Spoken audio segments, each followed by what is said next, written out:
Nananatiling lubog pa rin sa baha ang ilang mga lugar sa Mindanao, partikular na sa bayan ng Datu Piang sa Maguindanao del Sur.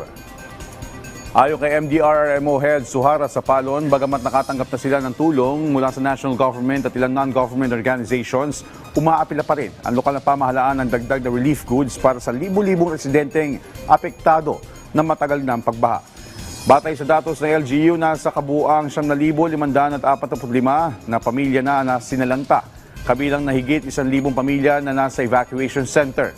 Ayon sa MDRRMO, 2 barangay pa lang ang naaabutan ng ayuda. Bukod sa food packs, kailangan rin umano nila ng malinis na tubig at hygiene kits. Gayon din ang tulong pangkabuhayan ng mga residente.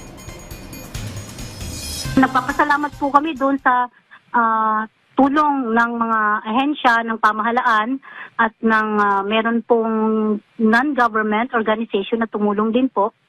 So sa ngayon, natutulungan naman po.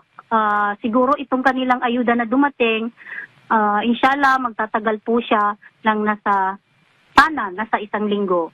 Pero ang mas kailangan din po ng tao yung livelihood kasi nasira po yung kanilang mga pananim at saka ibang kabuhayan.